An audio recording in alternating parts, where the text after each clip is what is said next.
Hey guys, tonight we begin something very relatable.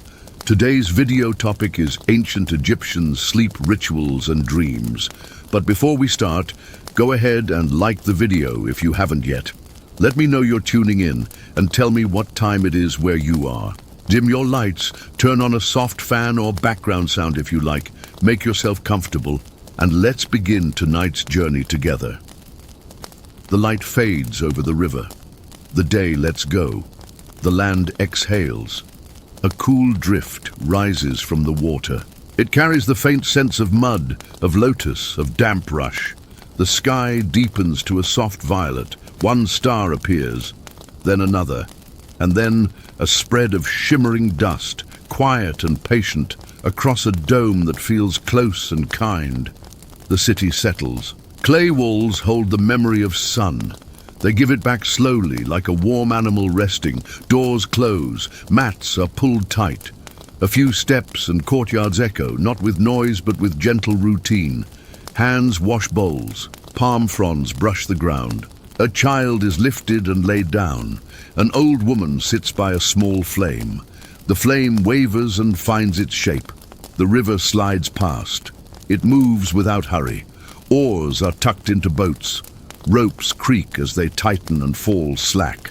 Fish turn in the dark water, leaving rings that widen and vanish. Reed beds sigh when a breeze crosses them. Far off, a bird calls once, then stops. Night does not rush. Night glides in. We walk softly along a banked path. Sand gives a hushed, dry sound underfoot. Not crunching, not cracking, just a smooth hush. In the distance are painted walls and gateways. Columns with flowered tops. They look like plants standing still, tall and careful, holding up a quiet sky. Oil lamps open like small golden flowers in doorways. Their light is not strong.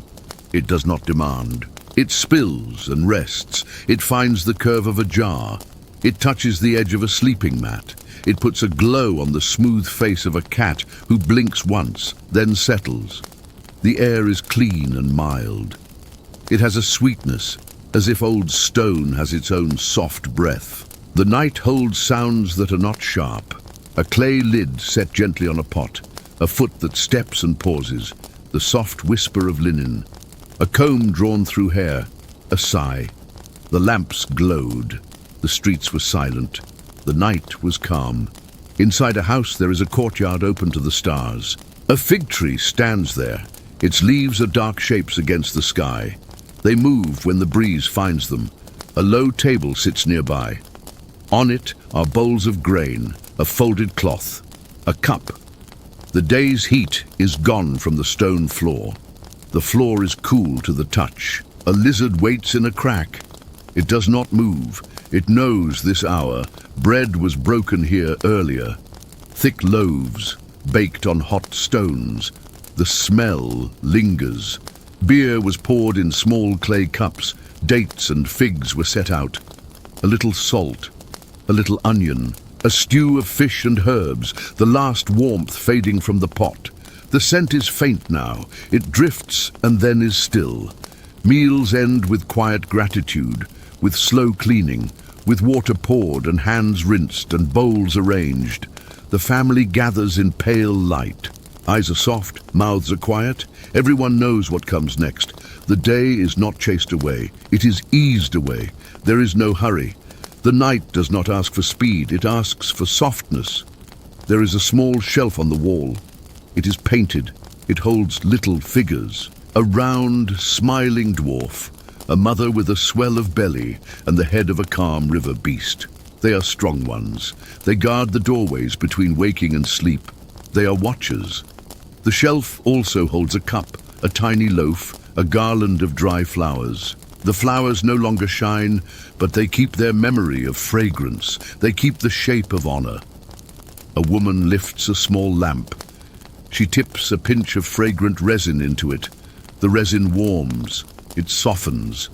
It becomes aroma. Sweet and heavy, but not thick. It moves slowly on the air, like a quiet song without words. Myrrh, frankincense, a bit of sweet wine reduced to syrup and mixed with spice. Kaifi, It was pounded with care. It was shaped to bless the hours when the heart goes to wander. In a corner, fresh water from the river rests in a jar. It is cool. A shallow bowl sits beside it. Each person bathes in silence, hands, face, feet. The water shines on skin and then disappears. It leaves a feeling of lightness. The day's dust dissolves. Shoulders drop. The brow smooths. Hair is eased with oil scented with blue lotus and sweet almond. The scent floats like a single soft note in a vast room. They speak a prayer, not with loud voices, but with the heart's steady line. The words are old. They were old when grandmothers were children.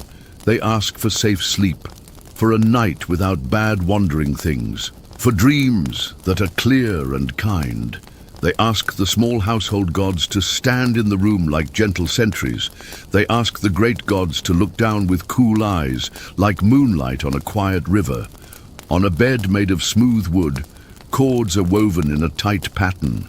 The cords hold a body well. They accept weight and give. Over the cords is a mat. On the mat is linen, not heavy, not rough. Linen that has been washed in river water many times. It has a clean scent. It is kind to skin. Feet brush against it and feel soothed. At the head of the bed sits a curved support carved from wood. It is a headrest. It lifts the head. It keeps the neck straight. It feels strange if you are used to a soft cushion, but here it is natural. It holds the head in a way that lets breath move easily. It keeps the body cool in the night. It protects the hair that was carefully oiled and dressed. It adds a small firmness that the body understands. On the bed, a small blue-green amulet lies. It shows the dwarf with a lion's mane ruff. It shows a knife in his hand, not to harm, but to cut the threads of things that do not belong. It absorbs fear. It warms with skin. Bess is here. Tawere is here. The house is not empty when eyes close. The house remains watched. In the next room, a child pulls a woven blanket over thin limbs. The blanket is scratchy at first touch, then it is friendly. It holds warmth. The child's breath lengthens, a tiny clack of the jaw as it relaxes. A heel curls, toes loosen. The last image of the day slips away and the soft gate opens.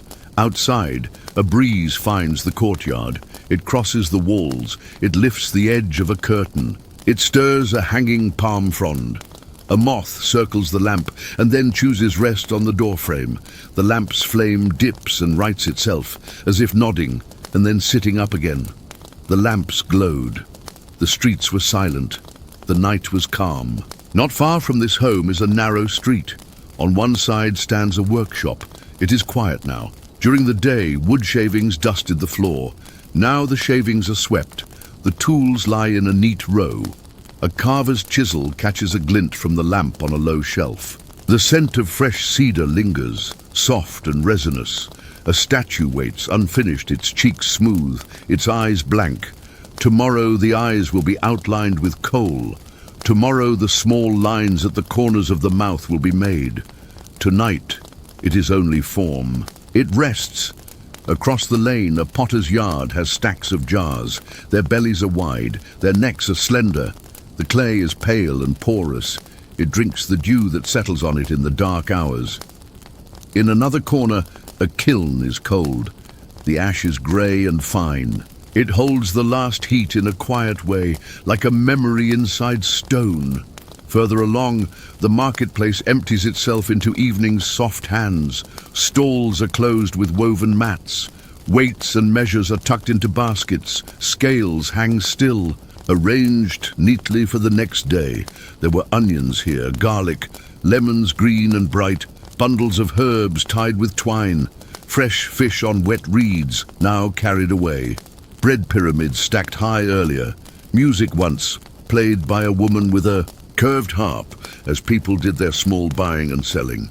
Now only a few voices. They murmur, they fade. Even footsteps are careful, as if they know the sand is ready to lie still. A musician sits on a doorstep with her instrument. It is quiet now. She runs her fingers along the strings without plucking. She feels the smoothness of wood worn by touch. She inhales, she exhales. The song remains inside the body. The night does not need notes. The night is its own music. In the gentle glow of the sky, the moon rises. It is not harsh.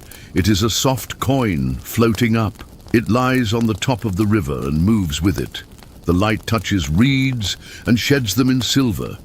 It touches the edge of a boat and turns it to ink. It lights the top of a temple pylon and leaves the base in cool darkness. A priest walks softly along a sacred court. He does not break the air. He simply passes. He carries a small tray. On it a folded cloth, a tiny cup of milk, a strip of bread, a sprig of green. He moves to a hidden place where a figure waits behind doors. The doors are opened not loudly, but with the care of someone opening the hands of a sleeping child. The figure is veiled. The priest lowers the tray. He speaks inside himself. He tells the night and what is beyond the night that the people are lying down now, that mothers are turning on their sides, that fathers are easing their backs, that children have lines of drool at the corners of their mouths, that the ground is holding the weight of those who made bricks today, who pulled ropes, who counted sacks of grain. He asks that dreams be clean. He asks that they be bright. He asks that messages be gentle and clear, like water in a clean jar. There are places where people sleep to invite dreams. They come to a temple and wash. They leave sandals at the threshold. They lie down on woven mats in long, cool halls. They breathe the scent of incense. They listen to the low hum of a hymn, far away, not as sound, but as a feeling in the ribs. They close their eyes. They wait. They know that sometimes the god comes not with thunder, but with a simple picture. A boat floating upstream. A flower opening and closing. A hawk descending gently and resting on a shoulder. They will tell the priest in the morning.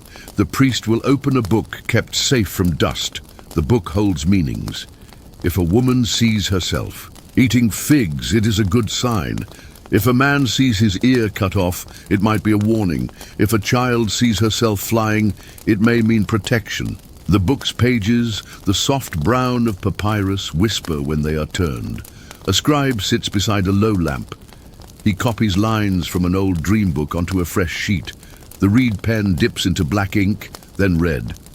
The letters flow, precise and calm. Each word is a small step. The scribe's breath is steady. He does not hurry. He is like the river. He carries the meaning forward. He knows that dreams are doors. He knows that to read them is to travel without movement. In a house nearby, an old man takes out a small bundle. It holds a strip of linen with words painted in careful lines, a charm for quiet sleep. He lays it across his chest. The linen is cool.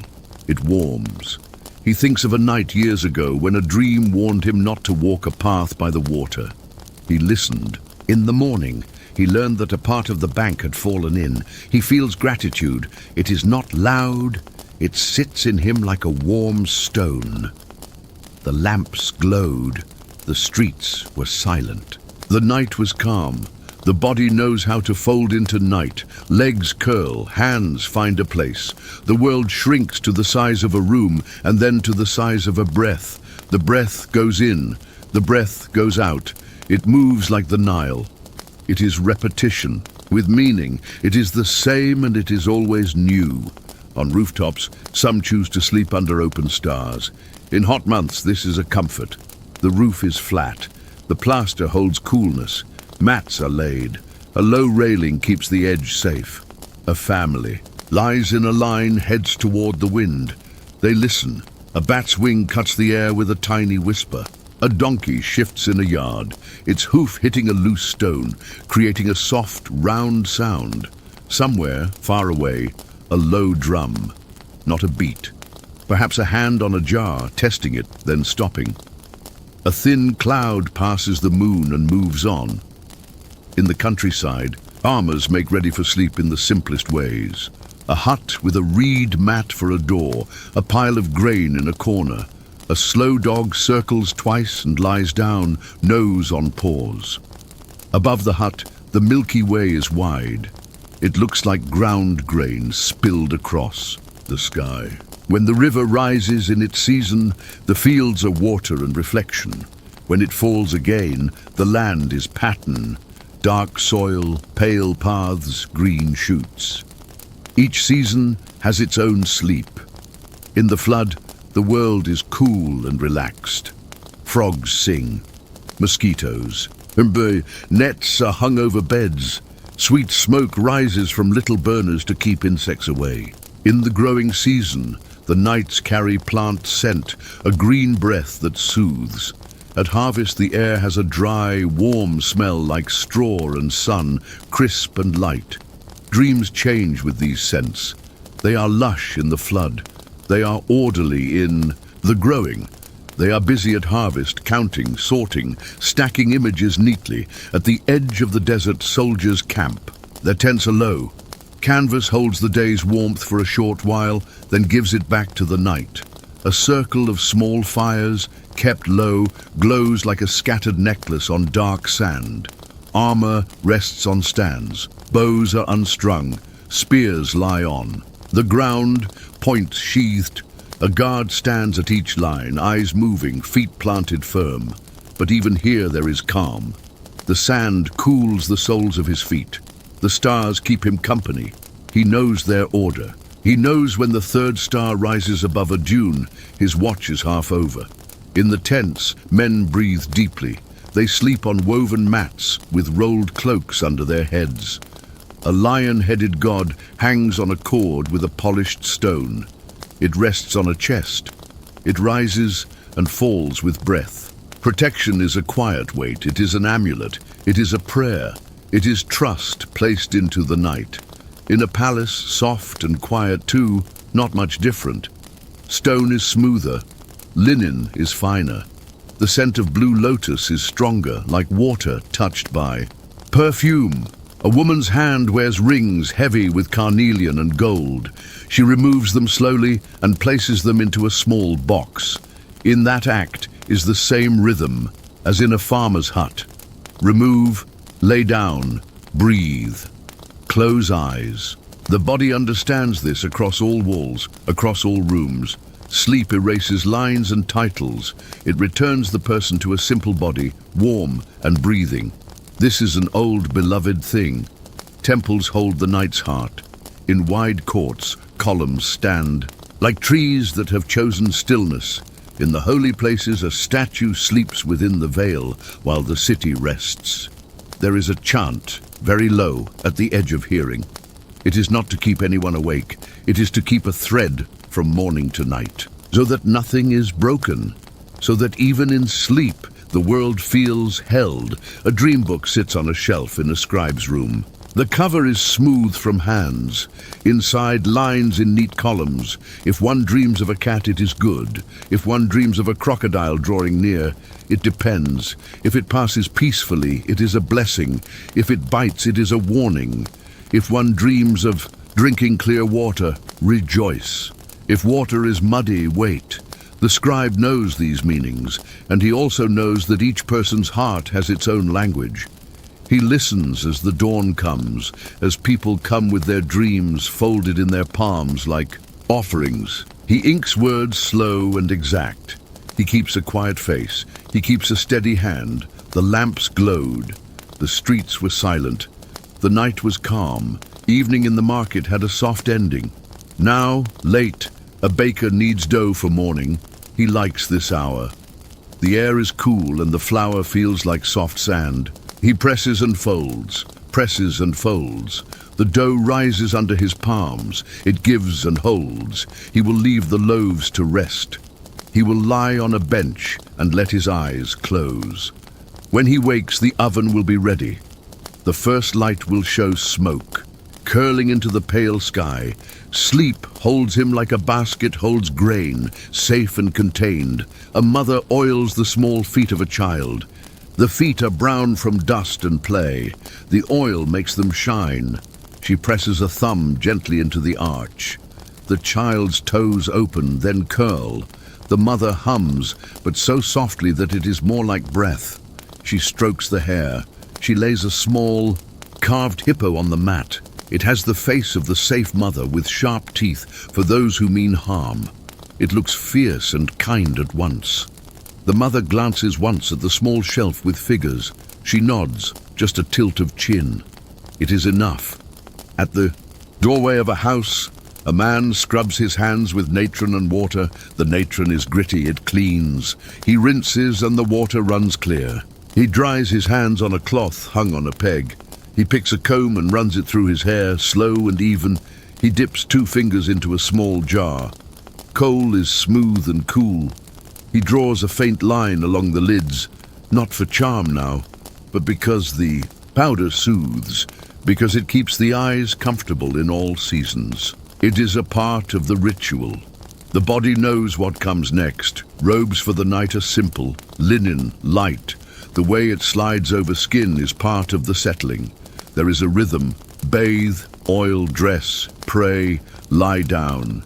It is as old as dawn and night. It makes the entrance to dreams a familiar doorway, always in the same place, always opened with the same quiet turns of hand and mind. On the river, a barge drifts. Torches at the bow and stern are small and tame. Their reflections draw long, wavering lines on the water. A man at the pole leans and straightens, leans and straightens. The sound is wood on wood, a soft rubbing. The boat skims, whispers along. It reads. Fish rise to look with round, dark eyes and then sink again. Far away, a crocodile floats as a log with eyes. It neither hunts nor hides. It simply shares the water's easy breath. A city gate stands closed. A watchman sits on a stool and watches the sky. He knows the shape of each constellation, the bull, the falcon, the goddess of the sky arched across the world. He watches them move, not with anxious eyes, but with a slow, thoughtful gaze. He shifts only enough to keep his legs from cramping. He lifts a cup of water. He drinks. He breathes. He listens to a sound that is almost silence. The lamps glowed. The streets were silent. The night was calm. Where land meets water, farmers have built small shrines with mud brick and devotion. A tiny niche holds a painted image of a god who watches the fields. A stalk of green, cut with respect, leans against the wall as an offering. At night, these little shrines do not go dark inside. They hold a small heat from day. They have a feeling like the inside of a bread oven after loaves are gone. The heat slowly leaves. It does not hurry. It has the patience of stone. In a painter's workshop, images of the afterlife, of servants, of fields, of joyous processions are half finished on a plastered tomb wall. The colors sleep. Red ochre is quiet, yellow is gentle, blue is cool as a shaded pool. The figures are made with a steady hand so that even in stillness they seem to move. A hand reaching for a lotus, a foot lifting in a dance, a boat gliding. In the night, they wait for the painter's return. The brush will kiss the wall again tomorrow. And in that imagined afterlife reflected in paint and song, there is also sleep. The field of reeds is not only for work and celebration, it is a place of balance, shade under a sycamore where a traveler rests. A gentle friend pours cool water. A god with a calm face stands nearby, not as judge now, but as guardian of peace. Even the immortal heart seeks ease from its beat. It breathes, and its breath is sweet with the scent of growing things. On festival nights, the city sometimes glows more than usual. Processions pass, slow and careful. Priests carry a small boat, holding a shrine. Sistrums shake quietly, not loud. A shimmering sound like wind in palm leaves. Torches write soft gold on dark walls. Families stand and watch with parted lips, eyes happy. The procession is not to wake the night, but to bless it. The god visits. The god crosses the river. The god greets the houses of the dead and the houses of the living. The people sleep that night with a soft fullness in the chest. Dreams come, like gentle guests, well-fed, smiling, whispering good news. After such nights, the dream interpreter's court welcomes many. The interpreter wears simple linen. He listens, he does not judge. He nods and asks only things that steady. The story. He considers the time of year, the moon's fullness, the dreamer's work. He opens the old book. He reads. He offers counsel that feels like a warm blanket. He suggests a small offering, maybe bread, maybe beer, maybe a sprig of green placed where a god will see. He speaks of patience. He speaks of trust. The dreamer leaves with shoulders eased and a plan for the night to come. In private shrines, families place small trays with food for the wandering dead, not because the dead need food like the living, but because giving sustains both. The dead are invited to visit in dreams, to bring news, to give calm, to ask and answer. They come with familiar faces and the smell of spices remembered. They lay a hand on a shoulder in the deep night and pass a message. The living wakes with tears on the face and a smile on the mouth. The boundary is thin and kind. The lamps glowed. The streets were silent. The night was calm. The night deepened and spread like a fine cloth. The river carried it easy and smooth. The banks accepted it. The houses welcomed it. The breath of the city slowed to match the slow pull of water and the long drift of stars. In a quiet lane, a door was pushed to with care. The wood kissed the stone and settled. A clay lock was pressed into shape. The impression of a seal was laid on it like a gentle thumbprint on soft bread. Inside, the day was folded up and set aside. The cool floor held bare feet. The air held the last sweetness of incense and the faint green note of crushed leaves. Bodies made ready for sleep in simple, loving ways. A bowl of water, a little natron rubbed into hands and rinsed away, a small cloth warmed by a lamp and wiped over the back of the neck. The spine uncurled, the shoulders softened, oil on the fingertips, oil on the scalp, the smell of blue lotus, of sweet almond, of the clean rind of lemon and the spice of resin. Fingers moved in slow circles, the skin drank, the mind accepted. The cue and quieted. A brazier glowed low in a courtyard, not to heat, but to bless the air. On a small dish, kefi had been shaped. It was dark and rich. It held wine and honey, raisins and resin, a gentle trace of bark and leaf. When it burned, it did not shout. It released its gifts in patience. Notes of sweetness rose first, then a woody warmth, then a slow, soft herb.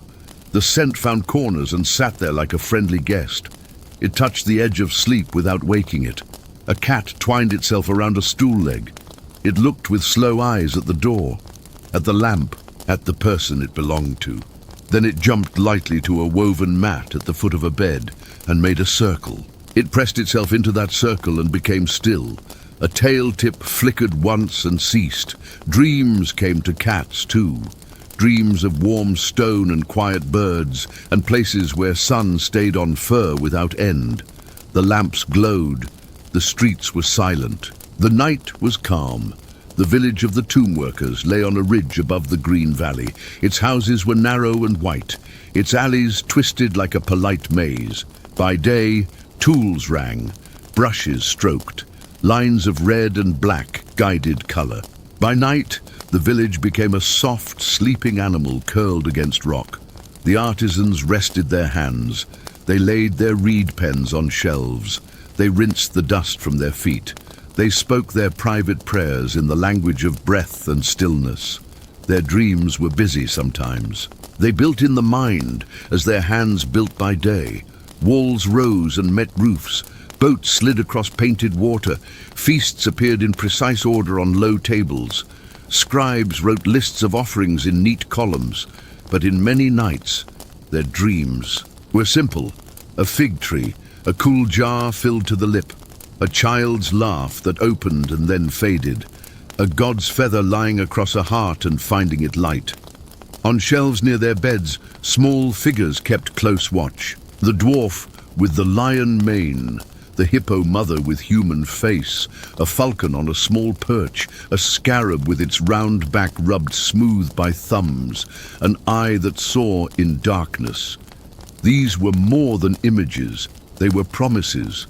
The promise of safety for sleep, the promise of paths in dreamland that led to gentle places. Some carved their headrests with faces of protection. At each end, a small lion sat with calm eyes. Under the head, images of papyrus and lotus curved like green hands. The wood was sanded smooth with love and time. Foreheads cooled when they rested there, neck and shoulders aligned. The breath moved like the river, in and out, quiet as a thought and as steady. Across the river, the great temple courtyards lay open to the sky. Columns stood like stone forests, each topped with a cluster of carved plants frozen, in bloom. A priest walked the way between them. His feet made little sound, his robe brushed lightly with each step. He tended the night in the same way he tended the day. He lit lamps with steady hands. He offered smoke in thin trails. He tipped water onto the floor to cool it and to calm it. He murmured into the space between worlds, and that space answered with a feeling, not a sound. Those who sought a dream came to the temple when the stars were high. They washed at the pool. The pool reflected the ceiling of the sky. It held constellations, like coins in its dark bottom. They left shoes at the outer edge. They stepped onto the clean stone barefoot. They walked to a hall that was cool and generous. Mats were laid in rows. Pillows of woven reed waited. Lamps along the walls made low nests of light. Each person lay down, with a wish set softly on the heart. A healer's touch. A child to come. A message from one who had crossed the river in death and now visited in breath and image. They lay still and breathed. The temple smelled of smoke and stone and blossom. Somewhere a harp breathed a song too slow to have a melody. It was like a line drawn on water. It was like moon across black. Sleep came, and then images came with it. The images left traces on the tongue as if tasted, and on the skin as if touched. The morning would bring words to catch those traces. A scribe would listen and write them in a fresh hand. The lamps glowed, the streets were silent, the night was calm. In the marketplace, not far from the river bend, stalls had been wrapped and tied. But the smells stayed. The green of crushed herbs still hung in air. The sweet of dates lingered deep and almost like sun-warmed syrup. Fish and onions, bread and fresh beer left their signatures on the wind.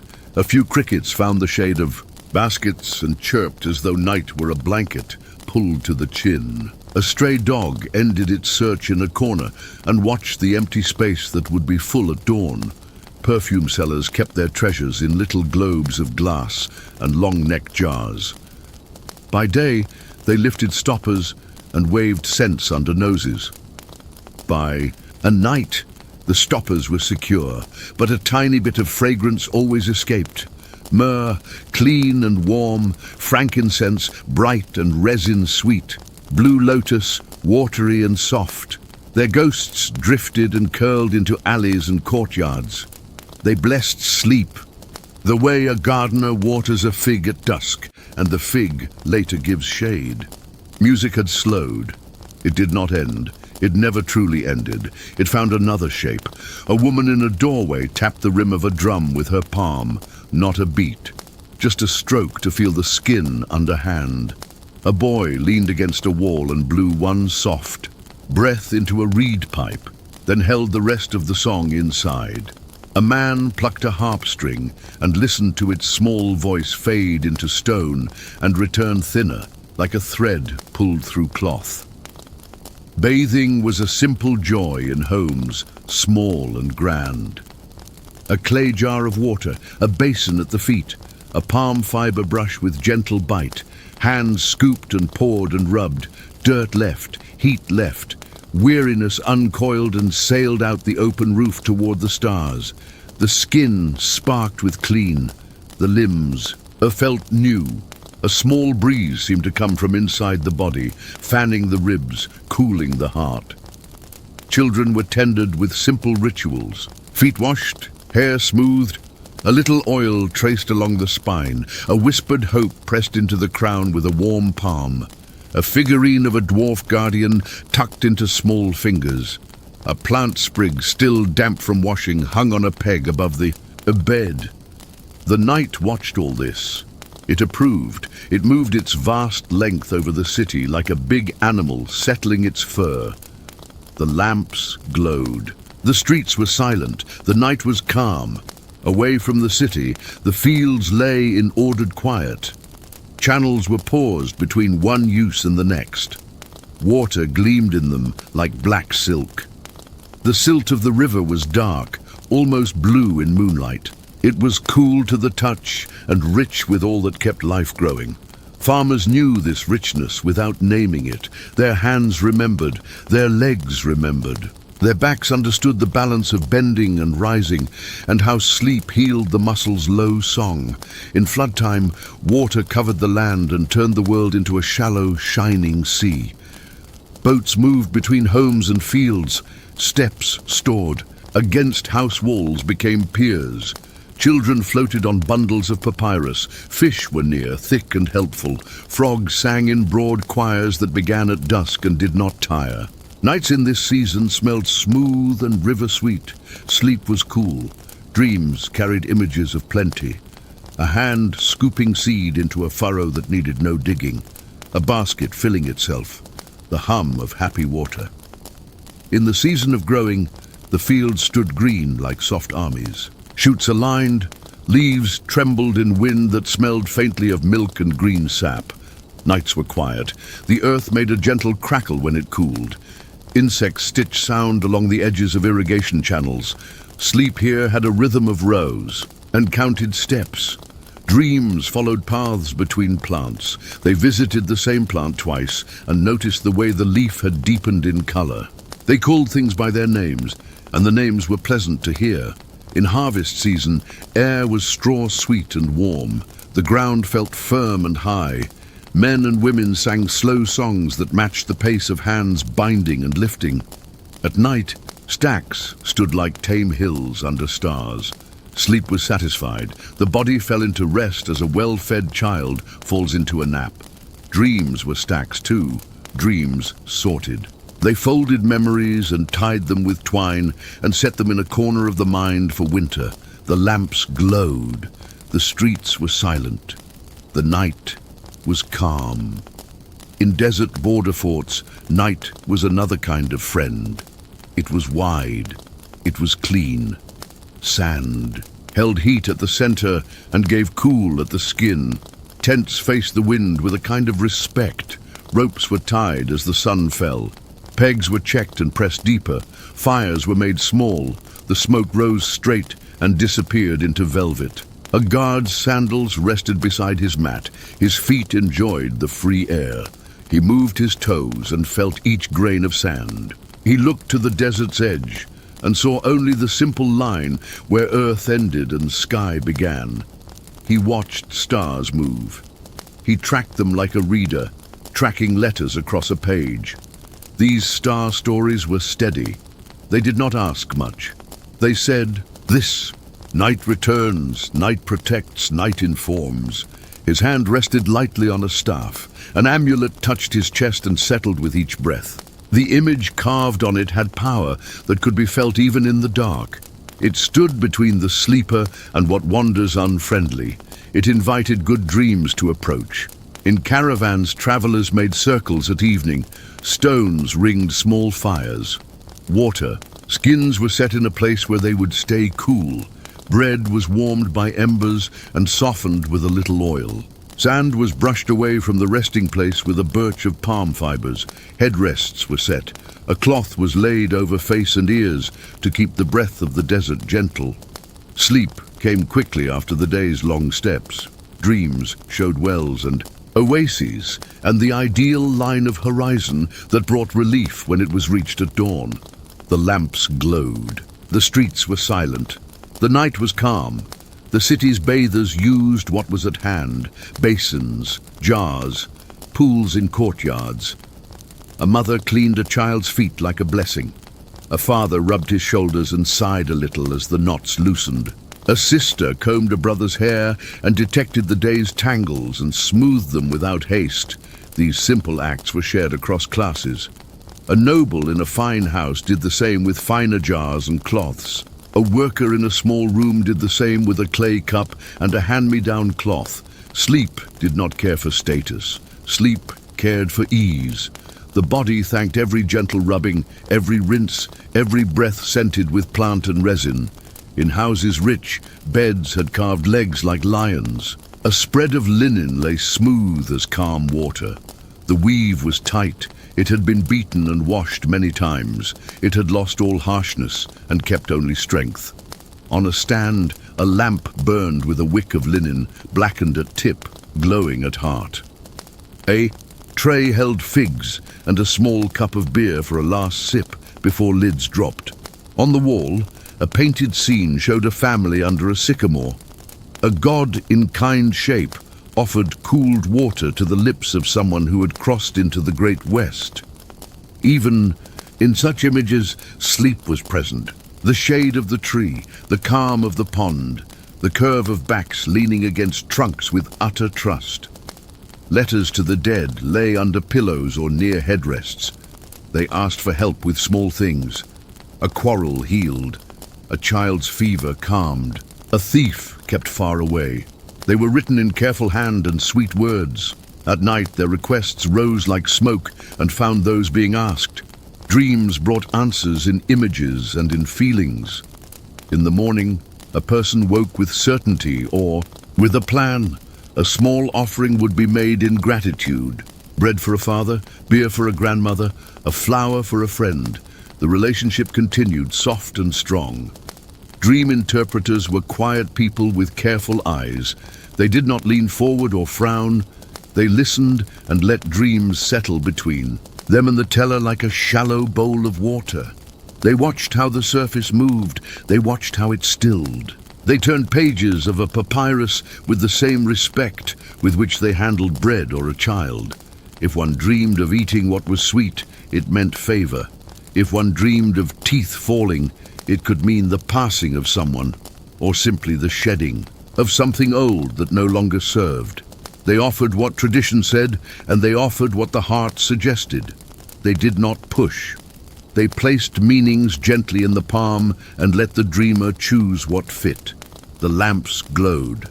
The streets were silent. The night was calm. In the great houses of life, where learning slept along with flesh, scribes left their benches tidy. Ink cakes were covered. Reed pens were washed and laid to dry. Tablets were stacked. Stories, poems, spells, lists, all rested, in lines on shelves. Among them lay books of dreams, of stars, of the lengths of the night. On some days, scribes painted skies inside tombs. They marked the deacons that rose at certain hours. They traced the goddess of sky along the ceiling, her body a long arch, her belly filled with constellations. At night, these same scribes looked up at the actual sky and saw their drawings living. They checked their notes, not with worry, but with affection. They were in love with accuracy, because accuracy was a form of devotion. Temples of healing kept small sleeping rooms. Their floors were swept and cool. Their walls were painted with stories of a god's kindness. A bed stood against one wall. A jar of water stood in a niche. A priestess brought a cup of that water to the one who would sleep. She laid a hand on the brow and let her calm pass into that space. That touch said, "Rest now. The rest of the work will be done by the God and by your own brave, patient body." The sleeper felt the message of touch more than the memory of words. In the delta, the night had its own voice. It was wet and green. It was filled with the calls of birds that loved the reeds and the small currents. Fishermen tied their boats to posts and lay on mats. Nets dried over poles like quiet wings. The air tasted faintly of salt carried from the sea, far and near at once. Dreams here were watery. They were of swimming quietly and with strong strokes, of catching fish with bare hands that slipped like quicksilver and then settled. The lamps glowed. The streets were silent. The night was calm. Religious life was a daily rhythm, not only for the temple, but for the home. A shelf held images and a small jar and a bit of fabric. Every evening a pinch of incense, a crumb, a drop, a coil of green laid down. Hands went up and then went down. Forehead bowed. Breath came in and went out and carried with it all that was heavy. What remained was light and clear. Names were spoken in the heart. Names of guardians, names of mothers and fathers of gods, names of boatmen who ferried safely in dangerous waters, names of judge and feather and heart. But the naming was soft. It was like touching each bead on a cord and remembering a story, a scent, a face. It was the opposite of noise. It made the night more quiet. Festivals entered the year like wide, slow rivers joining the main flow. Many were by day. Some stepped into evening with a hush and a glow. Processions taught the feet a slower way to walk. They taught the eye a kinder way to look. Pairs of hands shook sistrums in such a way that sound turned into light. Torches wrote a line along stone that seemed to teach the walls to breathe. Those nights ended with people carrying joy home as if it were a jar of sweetness with a stopper in it. They placed it by the bed and it perfumed sleep. The lamps glowed. The streets were silent. The night was calm. In workshops tools slept too. Bronze blades rested. Stone hammers cooled. Whetstones waited to revive edges in morning. Looms kept their tension in quiet. Threads crossed over and under in a pattern the weaver could feel without eyes. A partially woven cloth lay like a pale river with banks. A spindle held its twist. Wool, linen, flax, each had its voice, each quieted in night to a form of silence that was alive. Weavers dreamed in patterns. Carpenters dreamed in curves and joints that met. Potters dreamed in shapes that turned and grew under hands. Bakers dreamed in rising dough and warm walls, and the scent that tells the first loaf is ready. Everyone's craft found its way into their rest. It did not exhaust them there. It comforted, it reassured. It promised that morning would come with skill intact. Morning would come, but night took the time it needed. It laid its cool hand on each forehead. It straightened each blanket. It turned each lamp down until only a red heart pulsed in the wick. Then even that tiny heart rested. The moon moved quietly over rooftops. Stars tilted and slid. A thin white line grew at the edge of east far away. Not yet. Not now. Night still owned the hours. The lamps glowed. The streets were silent. The night was calm. In a noble's garden, sycamores and date palms held their own night. Their leaves spoke softly to each other. A pool mirrored a slice of sky. Fish moved like symbols within it, pale and dark and pale again. A bench under a tree welcomed a person who came out of a warm room to taste the air one last time before bed. The stone of the bench met the back like a friendly hand. Crickets wrote small songs in the grass. A frog spoke once and then considered silence better. The person rose and returned inside with the smell of water and leaf on the hair. In a little house, a woman sat near the door. She held a spindle and let the weight spin on and on while her hand fed it fiber. The sound was so soft that it was nearly not a sound. The fiber stretched, it became thread. The thread wound itself obediently. The woman's eyes were half closed. Her breath matched the spindle's gentle turn. When the fiber ran out, she tied the end and set the spindle aside. She stood and blew out the lamp. She went to her mat with the softness of a falling feather. In a place where stones were cut for temples, the night carried the fragrance of dust settled at last. The day's size and heft of work shifted to the smallness of breath and heartbeat. Men lay on their backs and looked at stars. Their bodies felt heavy in a good way, like stones by water that have found their place and will not be moved. They dreamed not of weight, but of ease, of being carried gently by a boat across smooth water, of being washed with cool scented water and lifted by many hands into a place of honor. The lamps glowed. The streets were silent.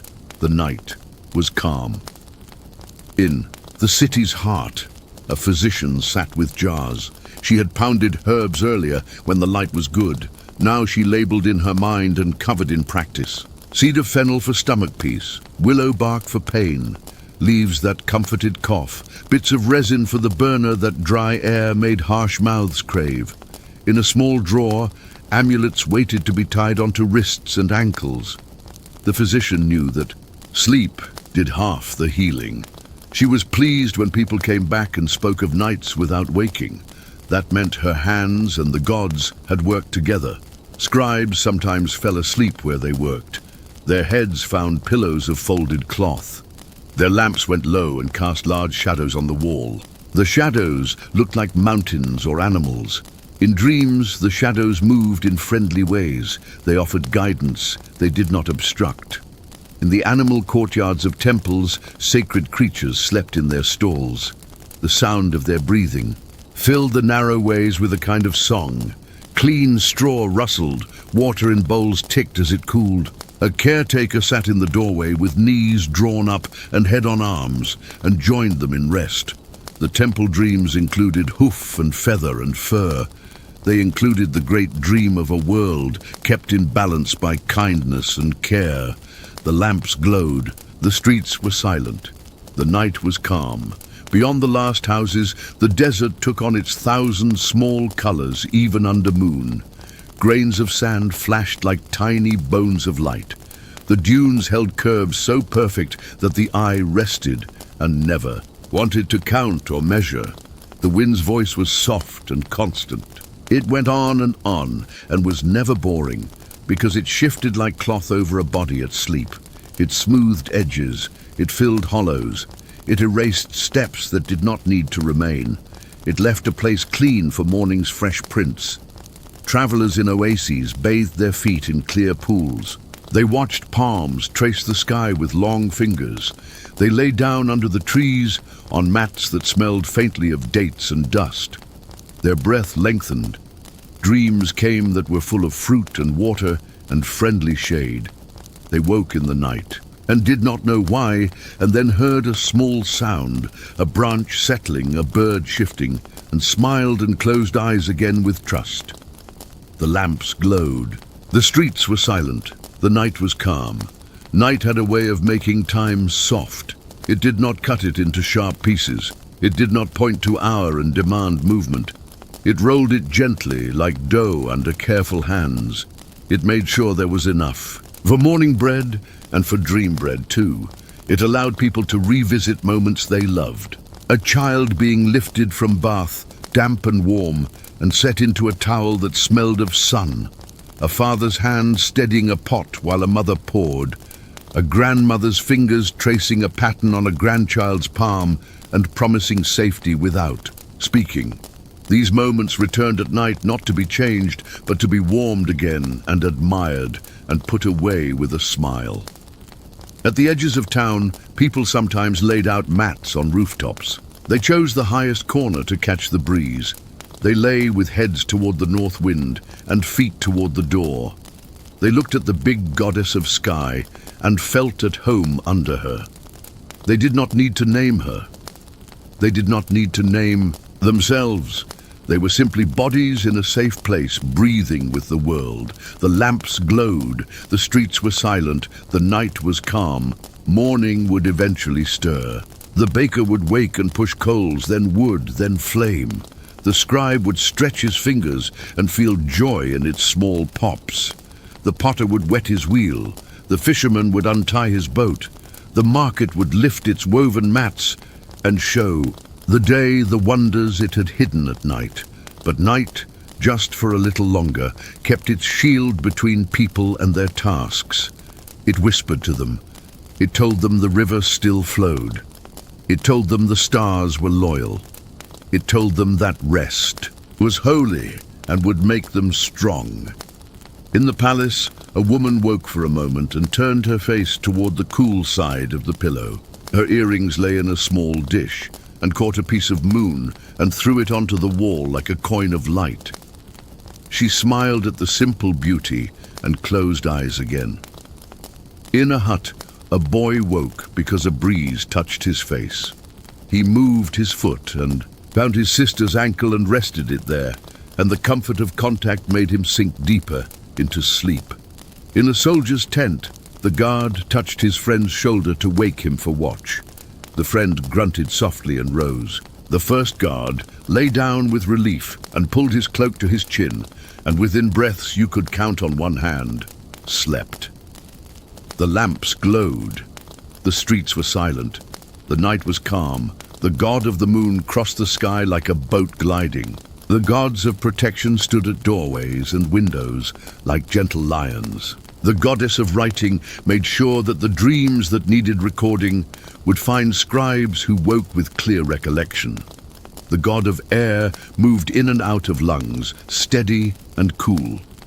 The goddess of truth laid her feather next to hearts and found them light because the day had been clean enough and the night made everything cleaner. Dreams of loss softened. Dreams of worry lost edges like clay, softened by water. Dreams of love blossomed like lotus in the morning. Dreams of work turned into gentle games. Puzzles solved themselves. Doors opened. Stairs were easy. Rivers parted to let boats through. Fields never ended, and hands never ached. The mind played kindly with itself under the supervision of gods and guardians and the simple loyalty of breath. The lamps glowed. The streets were silent. The night was calm. When dawn finally crept along the floor, it did so with a very soft foot. It slid under doors. It climbed walls in faint glows. It cupped cheeks in its cool palm. It did not shout. Birds tried their first notes, shy and small. The river tried on the color of the sun and found that gold suited it. Smoke rose from a baker's oven. It went straight up in the still air and then spread thin and vanished. The first sandals scuffed, the first voices hummed, the first jars knocked gently against each other as they were lifted and carried. But even as day began, the night's gift remained. It stayed on the skin like oil. It stayed in muscle like a memory of being held. It stayed in the mind like a favorite line of a song. People carried it through the tasks of the morning. They wore it like a beautiful secret. They knew they would return to it when the sun bowed down and the river's color grew deep again. The lamps glowed, the streets were silent, the night was calm. Again, evening came, as it does, by simple arrangement. Shadows lengthened. Heat left rooms like a guest who takes care to close the door softly behind them. Incense was prepared, bread was torn, beer was poured, shared. Laughter was small and kind. Work was put away and covered to keep it clean for morning. And then the rituals began again, not because they were required like a rule, but because they are as natural as hunger or thirst. Water on hands, oil on skin, linen that kisses the body, headrest that meets the neck, amulet that warms with touch, prayer that opens like a flower in the mind, breath that slows, the night that arrives. Promptly, like a beloved friend who is always on time, the lamps glowed, the streets were silent, the night was calm. The sky spread like a deep cloth, colored with blue and black, and the faint gray of far-off things. In its wide weave, the stars lay like beads. They moved with patience. They crossed the hours with care. In the courtyards and rooftops below, people rested under this order. Sleep trusted it. Dreams listened to it. In one temple, a water clock breathed the hours in small silver sounds. A jar let go of its water drop by drop. The drops counted night without urgency. Each sound was a tiny echo in cool stone. Priests watched the clepsydra and glanced to the sky. They kept the world's slow poetry in time. Lamps along a corridor held small cups of fire. They did not flicker. They leaned forward with the air and leaned back with it and kept the same low glow. In the house of a merchant, chests lined a wall. Their lids were shut and sealed with string. Inside were things that carried the day's bright energy. Lapis, beads, shell inlays, small knives with fine edges, rolls of linen destined to become clothing, to become wrapping, to become sail. At night, the chests kept this bright weight, and the house slept.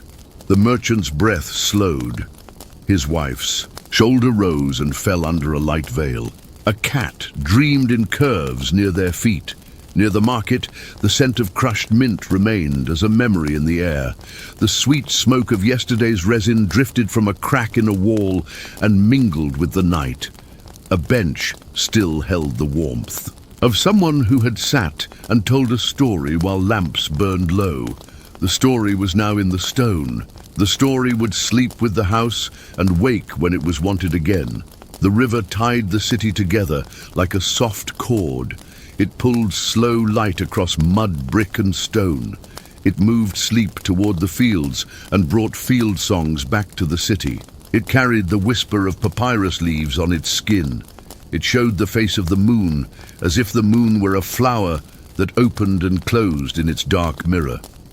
The lamps glowed. The streets were silent. The night was calm. In farms where cattle lay, their sides rose and fell with a heavy kindness. The warm smell of hay and hides was softened by cool air from the water channels. A herdsman shifted once in his sleep and then settled. His amulet pressed into his chest and warmed. The amulet bore the eye that watched in the night. The amulets. Presence traveled into the dream and made the way safe. A mother of 3 lifted a corner of a woven cover and tucked it under her youngest shoulder. She breathed the child's scent. It was sweet with milk and linen. She brushed a hand over a small head and felt the pulse of life beneath the skin. She turned and let her own neck rest into the cradle of smooth wood. She did not fear the absence of a pillow. The curve knew her. The curve supported the small bones and carried the head like a quiet boat. The season of flood had returned. It had come not with noise but with fullness. Water lay where paths once lay. It lay there calmly, as if it were simply visiting, as if it knew that it belonged and would leave when its work was done. Houses wore their steps like necklaces, and the steps became piers. Families slept to the sound of frogs making little stories back and forth. Mosquito nets hung like pale clouds over beds. A burner with a slow coil of smoke stood on a stool at the room's edge. The smoke was soft. It was a veil the insects did not like to cross. In the season of emergence, the fields breathed green. The nights were cool and orderly. In the season of harvest, the air was a little warmer, and the smell of dry straw floated into dreams. The year did not turn in harsh corners. It rounded gently like a potter's wheel. Aket swelled and shimmered. Perret rose and stretched. Shemu gathered and smiled. Sleep moved with each and changed in flavor and kept its calm. The lamps glowed. The streets were silent. The night was calm. In Thebes, the West Bank was quiet and bright in its own way. Tombs watched over the city with painted eyes. The workers in their village above the valley, snug within a line of hills, laid down their tools and eased their hands. They spoke small thanks to the protectors on their shelves. They touched the dwarf guardian on the belly for luck and safety. They leaned their heads upon smooth rests polished by years of use. In their dreams, they painted lines that did not waver. They placed offerings that did not spoil. They wrote the names that would never be forgotten. Across the river, the East Bank carried the palace and the temple and the bustle that day brings. At night, even the palace slowed. A high room with a blue ceiling thick with painted stars held a bed with lion legs and linen smooth as still water. A small headrest of ebony supported a neck that wore gold by day but only wore sleep by night. A scent cone set upon a stand softened in the warm air and released perfume. Blue lotus, myrrh. A trace of cinnamon carried from far places by river. In Caravan, the cone did not drip. It simply whispered its sweetness and gave the room the feeling of a garden at dusk. In Memphis, a craftsman's yard held tools that had worked late. He had sat a long time, making a hinge that moved without sound. Now the hinge rested. He slept with his hands open, palms upward, as if still offering the day to the night.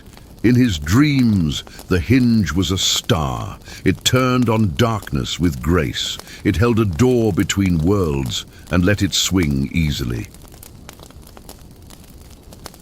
On the border with Nubia, the river narrowed and ran between hills like a silver thread through the eye of a needle.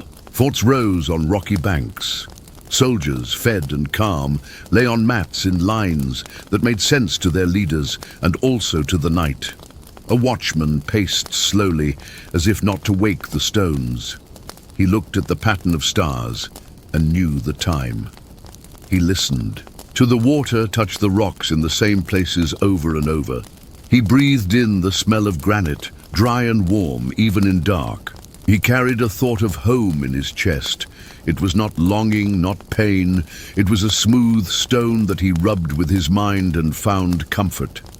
The lamps glowed. The streets were silent. The night was calm. Storytellers were gentle at night. They did not sing loud. They did not clap strongly. They sat near doorways and spoke in low tones that made listeners lean in. They told of journeys down river and up river.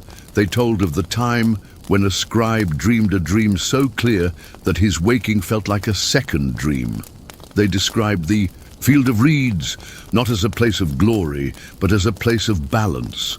Shade, water, a tree, a friend, a God nearby with a hand that could bless and often did.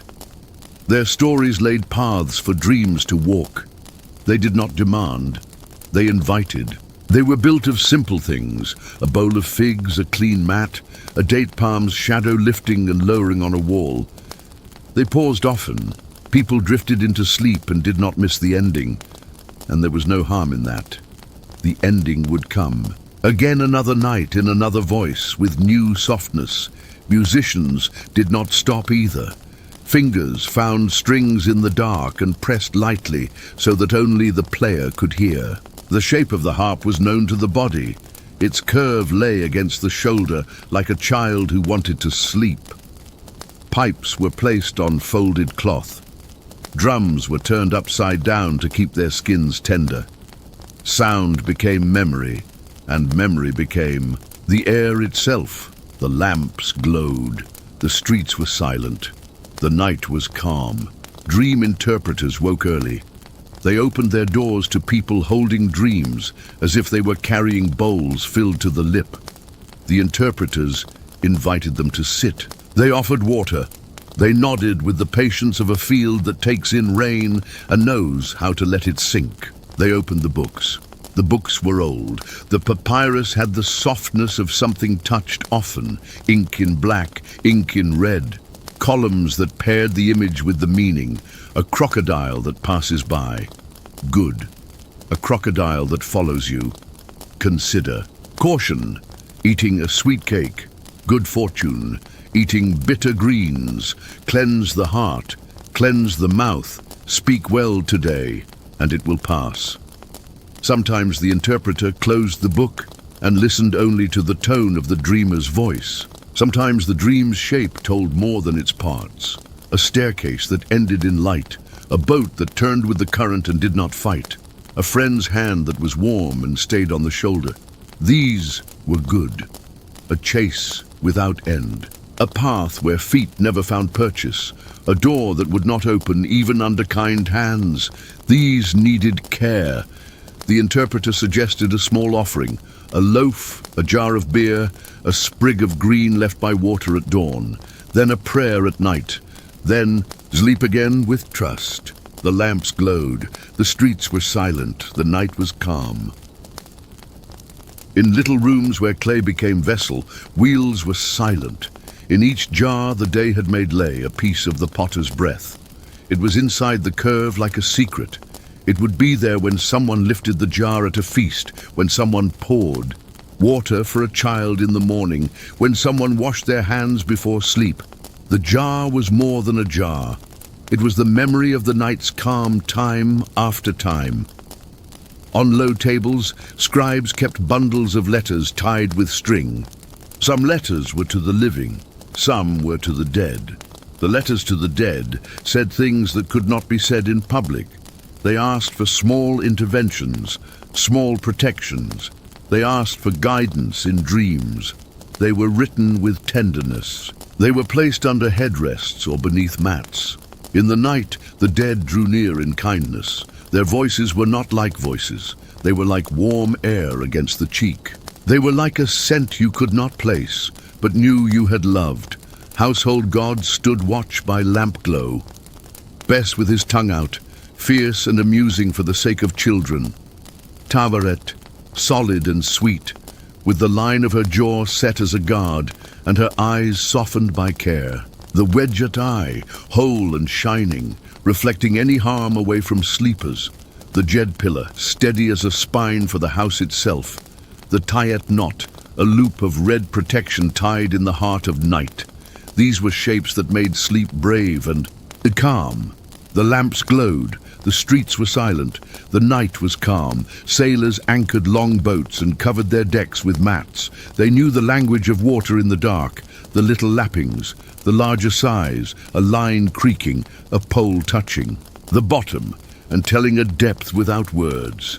They slept with their backs warm and their faces cooled by breath from the river. They dreamed of banks sliding past in kindness, of fish jumping only as signs and not as tasks, of the shore arriving at the right time in the right light.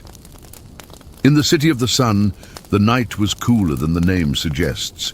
Temple walls held the day's heat in their deep red hearts and gave it back to the air like a smooth exhale.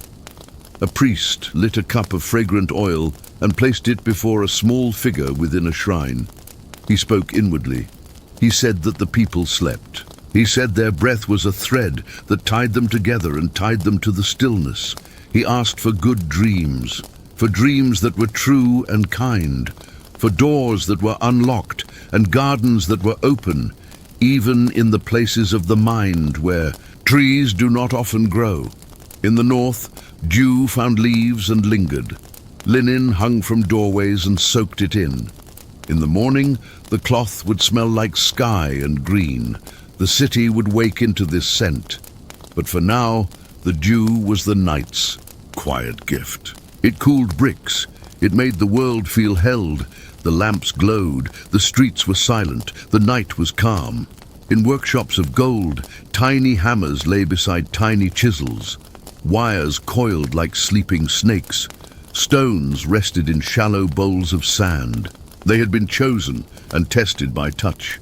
Carnelian warm like stored afternoon, lapis cool like a shaded pool at noon, faience beads with their own small brightness like drops of morning. The goldsmith slept with his hands on his stomach. In his dream, a ring closed on its own and found the perfect circle and smiled. In kitchens where bread was made, yeast breathed in bowls. The bowls were clay. The yeast made small sounds if the ear leaned close. A baker woke once in the night and placed a palm on the dough and felt life. He smiled and lay down again. He dreamed of ovens like caves, filled with little suns that only warmed and never burned. He dreamed of the first loaf to come out, of the sound of its crust when pressed gently, of the smell that lifted and blessed the whole street. Gatekeepers leaned back under arches and watched the sky. They had no need to walk in this hour. The earth was quiet, the roads were still. They watched the constellations pass in their known routes. Orion was a hunter during the day. At night, he was a strong, bright comfort. He stood at the edge of the world and kept it safe. The goddess who was the sky arched over the city. Her stars were beads sewn into the dark cloth of her body. They did not fall. They did not tangle. They were exactly where they should be. The lamps glowed. The streets were silent. The night was calm. When the new year approached, the people watched for a certain star. It was patient, and so were they. It would rise just before the sun and bring the promise of flood and renewal. On that night, sleep was light, like the surface of the river at dawn. Eyes opened and closed. Feet touched cool. Floors.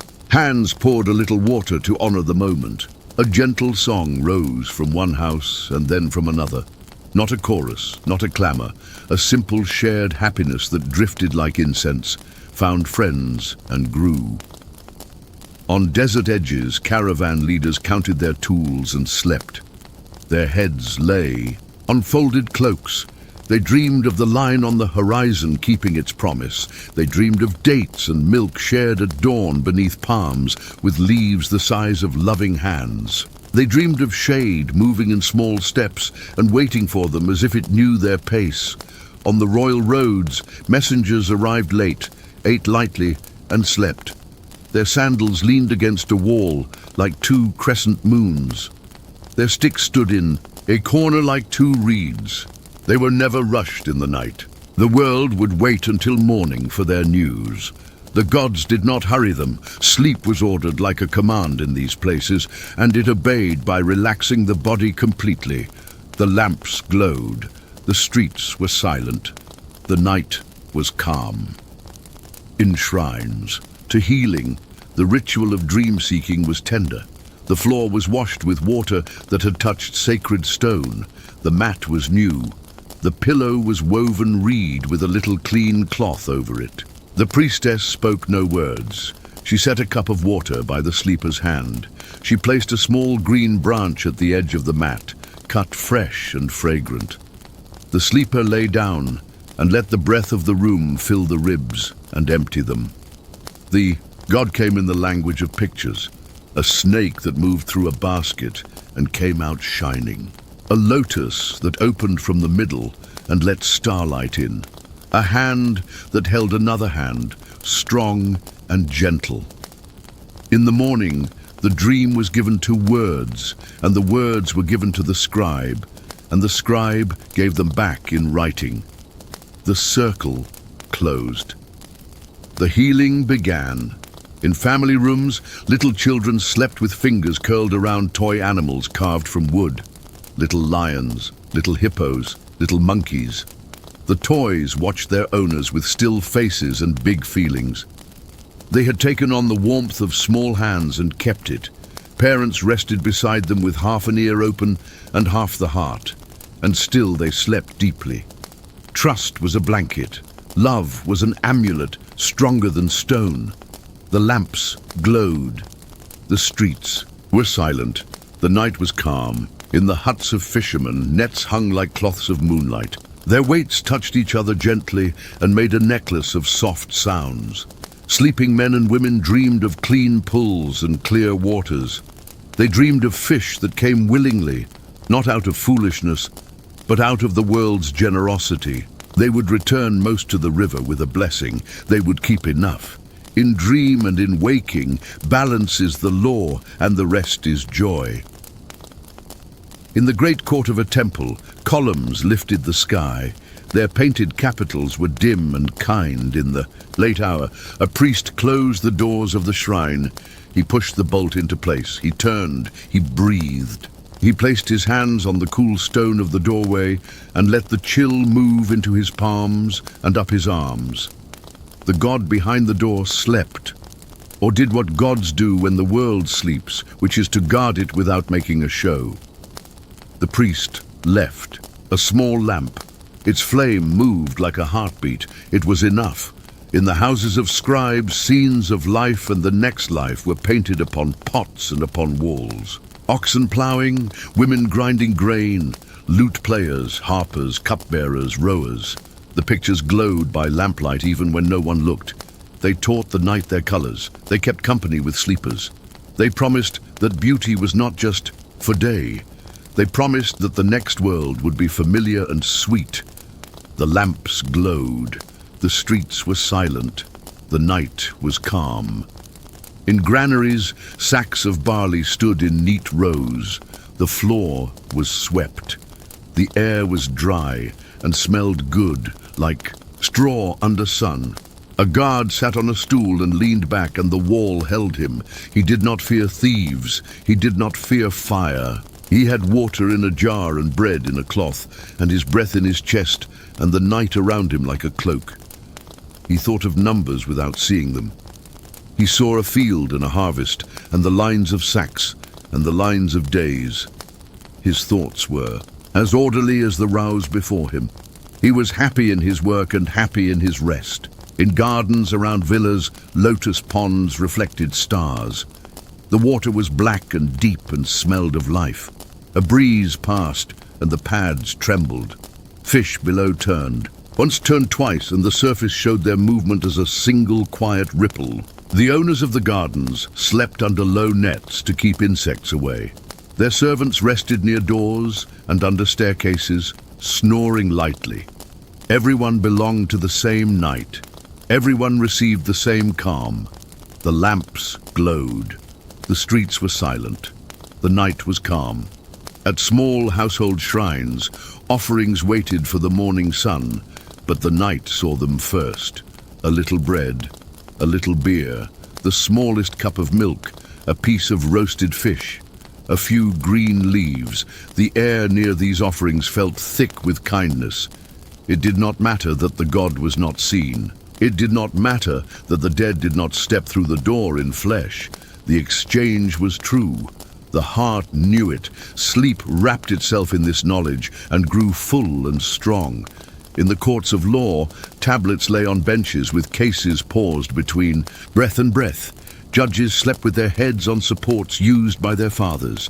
They dreamed not of disputes, but of resolutions. They saw knots untie themselves. They saw agreements fold their corners neatly and stack themselves in a cabinet. They woke with the lightness of someone who has seen the right path and feels no hurry to run there. In schools, where boys practice signs and numbers, little tablets stood in a row. Broken reeds used as pens lay beside them like small resting birds. A teacher slept in a room nearby. His mind turned over the same letters it loved by day. It placed them on the right lines. It let them make words that soothed. Instruction became blessing in the dream. He woke with affection for the scratch of pen on fiber and for the lines that he would draw and draw again with patience. The lamps glowed. The streets were silent. The night was calm. In the deserts of Sinai, where miners searched by day for turquoise and copper, night was generous. It gave a clean cold that healed the heat. It gave a sky that felt close. It gave a silence that did not require bravery to face. Men lay in rows near their small fires, cloaks tight, headrests in place, a hand near a pouch where home lived, a finger touching a charm. They dreamed of the color they sought by day, not as a challenge, but as a lake. They swam in it. They came out shining. In the marshes of the delta, reeds rose like crowded spears and rustled like whispers. Birds slept with beaks under wings. A fisherman wrapped his net around his own shoulders like a second blanket. He lay with his back to a log and his face to the open. Dew found his hair and sat there like small pearls for a while. He dreamed of a hut with smoke coming from its roof. At dawn, he dreamed of hands warm around a pot. He dreamed of laughter that did not require words. The lamps glowed. The streets were silent. The night was calm. In the learned houses, astronomers watched the deacons rise. They knew which star would follow which. They had names for them all. They drew them upon ceilings and whispered their stories to the young. They counted the hours with stars, with water, with breath. They did not intrude upon sleep. They worshipped it by understanding the sky that watched over it. They carried the knowledge with quiet pride, the way one carries a child who is sleeping.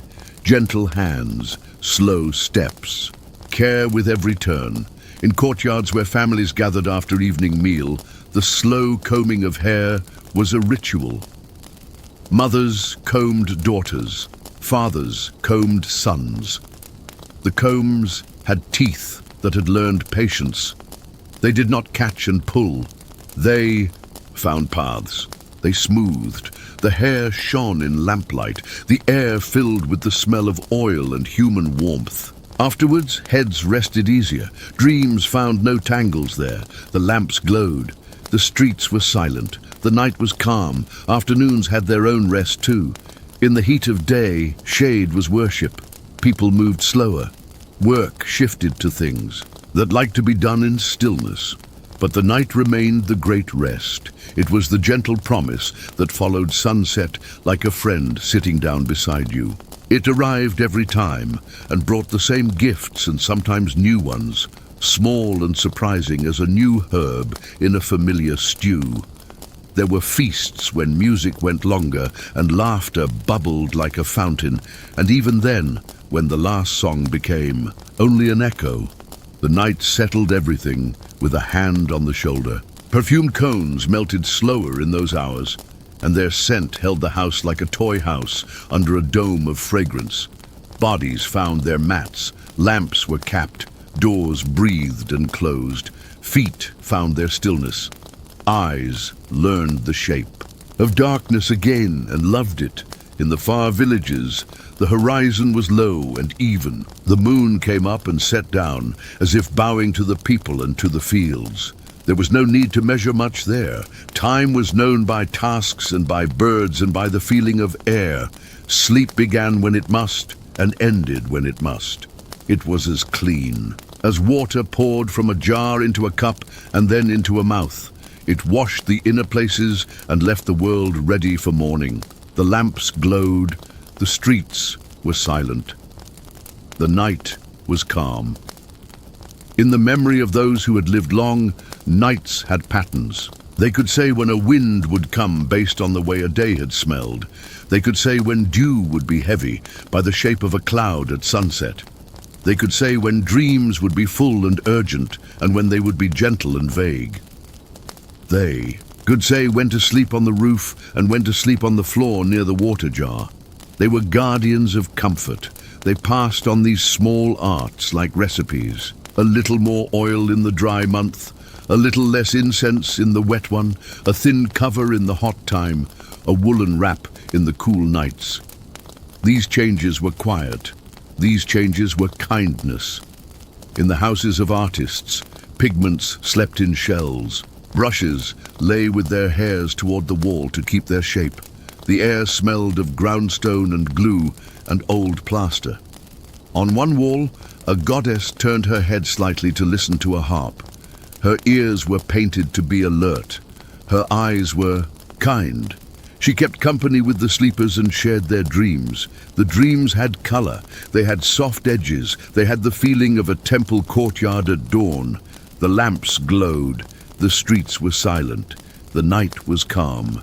Time moved. It did not hurry. It did not stall. It moved like a procession with measured steps, with flowers, with light. The night led. The day followed. The night blessed. The day worked. The night thought gently. The day acted gently. In the rhythm between them lay the life of Egypt. A river that never forgot its way. Winds that never forgot their speaking, stars that never forgot their places, gods that never forgot their people. And so sleep kept the world held together. It repaired the net of the day. It stitched new strength into muscles. It smoothed the anxious places in minds. It offered audiences with gods and with the beloved, dead. It did not show off. It did not refuse. It came when asked in ways that were true, and when asked in ways that were mistaken, it came anyway, and showed the right doorway with patience. The lamps glowed. The streets were silent. The night was calm. The Senate board rested on a low table. Its squares held a calm geometry. The sticks used for throwing lay beside it like small, pale reeds. Earlier, fingers had moved little pieces across the board in slow play.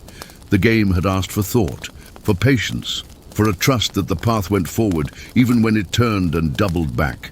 Now the board was quiet. Its path lay waiting. In the next room, the path of dreams had opened. A mayhen board, a coiled snake carved in wood, sat on a shelf. The circle within a circle within a circle formed a spiral that felt like sleep, safe, winding, returning to itself. Children had traced it with fingertips. They had followed the snake's body and felt no fear. The snake was protection. The snake was a shield. The snake was night-around flesh, a ring that closed gently and let nothing harmful in. Water jars stood against a wall. Their clay was porous. It drank the evening air and gave it back as coolness. A dark skin of damp showed where the water had breathed out and the night had blessed it. The jars smelled faintly of clay and river and the sweet ghost of last summers. Figs rinsed within them.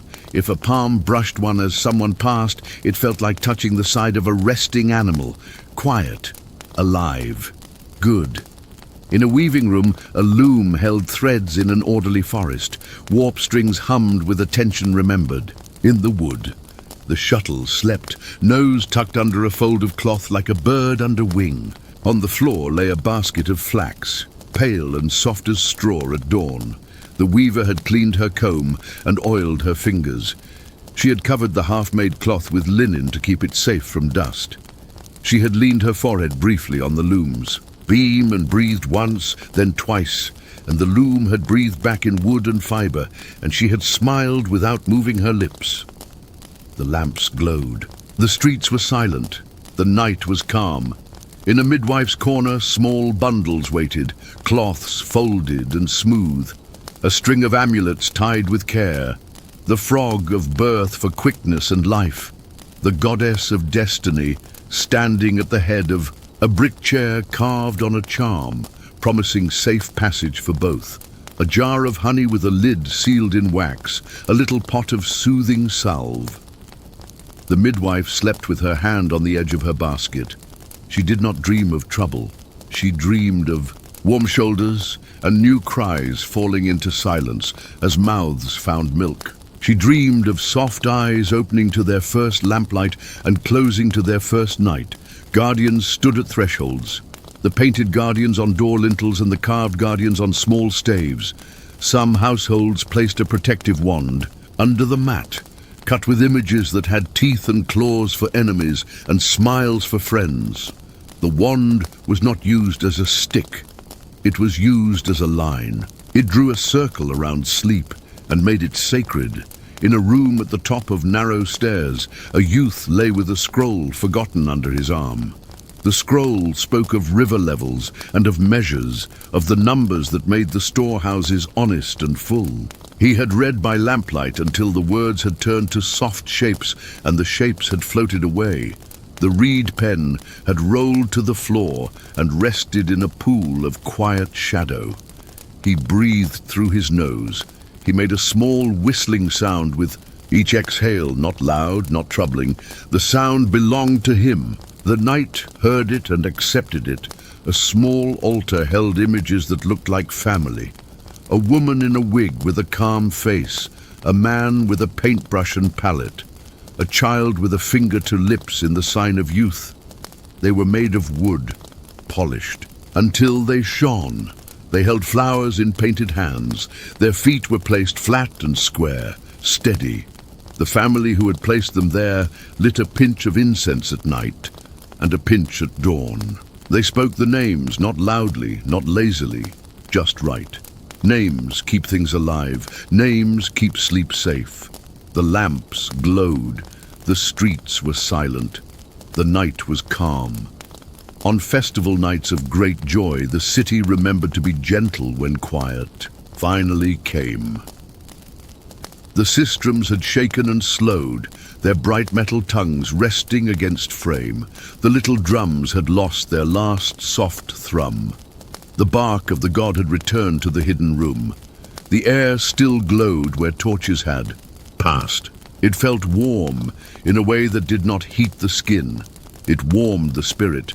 Children fell asleep with garlands dry against their cheeks. Women lay down with flowers pressed into hair, their scent more than their color now. Men set their cups aside with a final careful touch and stretched out under roofs that had heard songs and now heard breath. On the river, the procession of boats had made ribbons of light on the black water. Now only the moon's path showed, faint and steady, a quiet road for the eye to follow when it wanted to wander and find home again. A priestess who had sung all evening sat on her step and soaked her feet in cool water. She looked at her toes, through the water and saw them made strange by ripples. She liked this. She liked how water changed everything and yet kept the thing itself visible. She dried her feet and slept with her voice resting like a bird, with its head tucked under wing. In a workshop near a temple, a carver had been shaping a face that would protect a doorway. The face was fierce and kind, both at once. It had wide eyes that saw everything and a mouth that could smile and could show teeth for the sake of pushing harm away. The carver blew dust from the carving and covered it with cloth.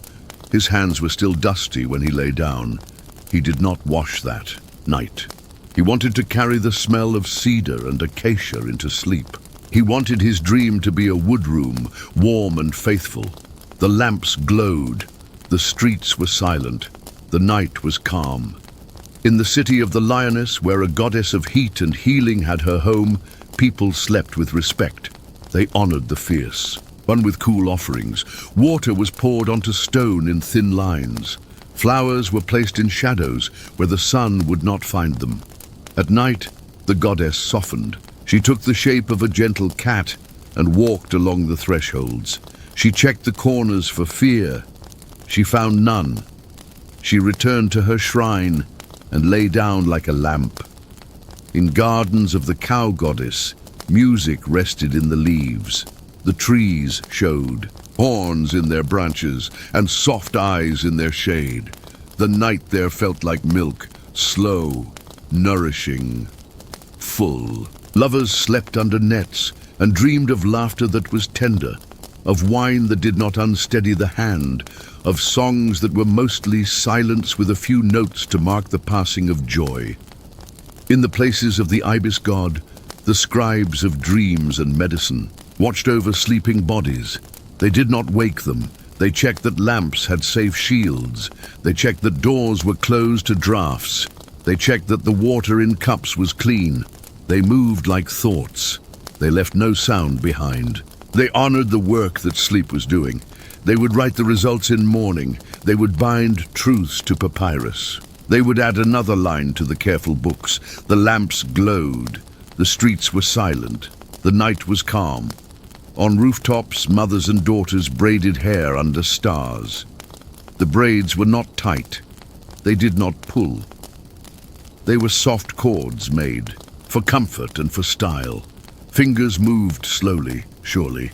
Oil made a sheen. The air cooled the scalp. When the braiding was done, the hands rested on the head like a blessing and pressed once gently. The face under the hands softened. Eyes closed. The road to sleep opened.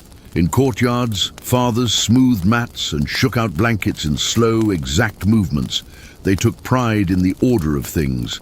A mat exactly straight. A water jar exactly where a reaching hand would find it. A lamp exactly. Between two sleeping places, not too near, not too far. Small details made the night successful. They were small offerings to the god of rest. The god accepted them and gave ease in return. In stables, donkeys shifted and sighed and went quiet. Again, their smell was warm and honest. Their straw made delicate sounds like whispers that did not need to be understood. A boy sleeping nearby dreamed of carrying baskets carefully, of being patted on the neck by someone who knew his worth, of warm ears and friendly hee-haws that were not loud but tickled the lips when imitated in waking. The lamps glowed. The streets were silent. The night was calm. Scholars of the sky lay on their backs on temple roofs and counted the deacons as they rose. They whispered numbers. They traced lines in air with fingers. They were mapping reassurance. They were recording repetition. They were teaching the city to trust what has always come and will always come. Meanwhile, sleep gathered below like water in a basin. It filled the shapes of rooms. It took the shape of bodies. It settled into hollows. It stayed. On the frontier, Medjay guards moved like ghosts along walls of mud, brick and stone. They carried bows unstrung, spears with points wrapped. They were not expecting trouble. They were honoring service. Their feet knew each corner. Their eyes knew each shadow. They could count the number of steps between posts without thinking. They breathed in time with each other. Their watches overlapped. Like woven threads, nothing slipped through. In fields beyond villages, date palms kept watch over little fires. A group of workers in the season of harvest slept between two rows of trees. The ground was level. The smell of dates was deep and kind. A jar of water was set where the moonlight could find it. A dog dreamed near the jar. Its paws moved in a quiet run. Its mouth opened to show a smile that no one saw. The night saw it and smiled back. The lamps glowed. The streets were silent. The night was calm. At the great festival, when the god of the city visited another god across the river, the boats by day were loud with joy. At night, they were put to rest. Oars were pulled in. Awnings were tied. The sacred bark was locked in the temple, wrapped in silence. Priests who had walked far sat in cool rooms and rubbed their calves with oil. They remembered faces in the crowd. They remembered that many had cried at the sight of the god's boat, not loud crying, the kind that washes dust from the heart. They slept with satisfaction. The city slept with a feeling of being seen. In a small house at the city's edge, a grandmother kept a little basket of seeds by her bed. She liked to count them at dusk. She liked to pour them into her palm and feel their tiny bodies fall and settle. She did not know the number exactly. She knew the feel. The basket smelled like dry sun. It sounded like rain when she poured. She slept with the basket near her ear. It was not noise. It was a promise. In a noble's chamber, a scent cone on a stand softened and released a final stream of perfume. The air smelled of resin and blossom, and a sweetness like dried apricots. The noble had drunk water and rinsed his hands. He had touched the amulet at his chest. He had thought of the gods as friends. He had placed his head on the carved rest. He had placed his hand on the smooth linen. He had closed his eyes. He did not need to count. The night did the counting for him. The lamps glowed. The streets were silent. The night was calm. At the edge of the delta, the sea dreamed too. It sent a breath inward, salt and cool. The breath touched papyrus beds and water paths. It touched houses and faces. The sea belonged and did not belong. It was a cousin who visited with gifts. Its sound was softer at night. It told the river stories of long travel. The river answered with stories of steady work. They were both true, and they both pleased each other. In oases, stars touched water and lay there like coins. Palm leaves drew shadows on sand that looked like thin fish bones. Bedouins slept with their heads on saddles, cloaks over shoulders, a scarf across mouth and nose to taste only the clean part of the air. Their dreams were maps. Their dreams were routes without danger. Their dreams were wells that did not dry. In far quarries, men who carved the bones of temples lay near there. Work, offcuts of stone made small hills around them. The stone cooled. They cooled. The night cooled everything and made no exceptions. A foreman counted softly in his head, not numbers of blocks, but breath. He counted to slow himself. He counted to thank the dark. The lamps glowed. The streets were silent. The night was calm. In the house of a brewer, jars stood like fat guards lined against a wall. The ferment spoke in tiny bubbles. The lids were tied with string and sealed with clay. The brewer slept with a good heaviness in his bones. He had stroked the jars as he passed just once, with the manner of one who thanks without ceremony.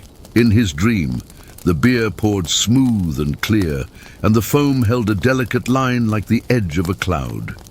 In the home of a perfumer, bottles rested in sand to keep them cool. The scents inside were stories. Frankincense, clean and bright. Myrrh, warm and dense. Juniper, a breath from cedar hills. Blue lotus, water-made flower.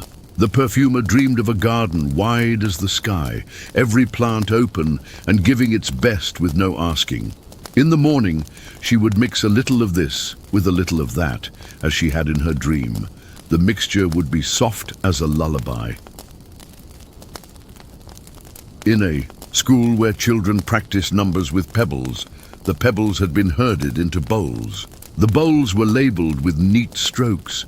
The teacher ran a hand across the tops of the pebbles before sleep and felt their roundness. He thought of stars. He thought of beans in a pod. He thought of words lined in a row like footprints. Then he lay down under a net and listened to a fly try and fail to find its way through. He smiled and slept. The lamps glowed. The streets were silent. The night was calm. In a painter's daydream that found him in night, the gods moved slowly and kindly. They accepted offerings with hands that did not take but received. They spoke not in thunder but in seed and feather and ray of sun. They came to sleepers and placed images like cushions under their heads. A boat passing silently, a bird standing one-legged on a rock, a woman carrying water with her back straight and her mouth easy. The painter woke with the knowledge that these were the right things to paint. He would paint them with calm lines. He would paint them with love for what is ordinary and great. In a scribe's dream, letters walked out of the papyrus and strolled. In the courtyard, they were friends. They nodded to each other. They formed pairs and formed words and made little jokes only scribes could hear. The scribe understood them because he had loved them long. He woke with a feeling of companionship.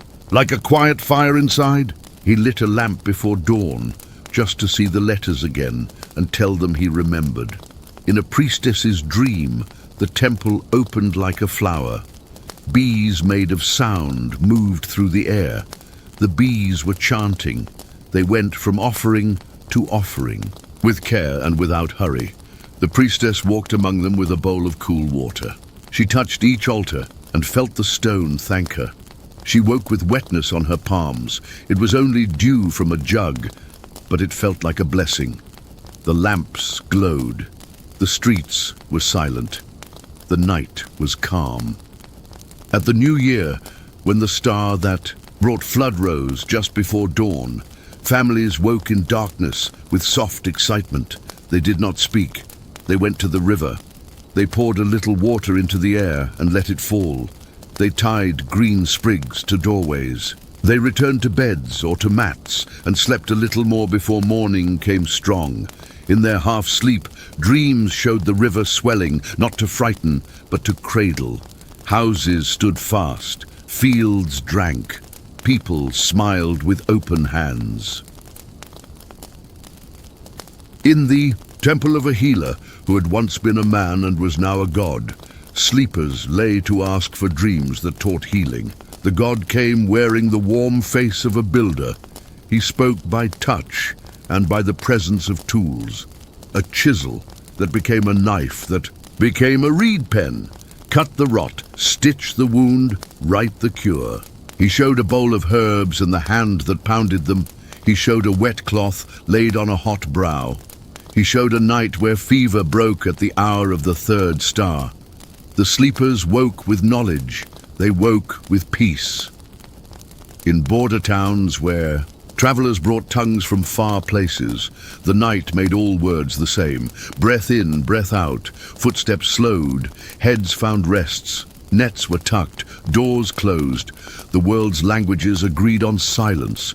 The world's gods agreed on protection. The world's dreams agreed on kindness. The lamps glowed. The streets were silent. The night was calm. In a house made new where walls still smelled faintly of wet plaster, the first sleep was taken. The family laid mats on floors that would learn their shapes. They lit a lamp and watched it for a moment to see how light behaved in the new room. It behaved well. It licked the walls and showed them their smoothness. It showed where shadows would live and be friendly. The family spoke. Thanks without words. They lay down. They dreamed of years. They dreamed of seasons.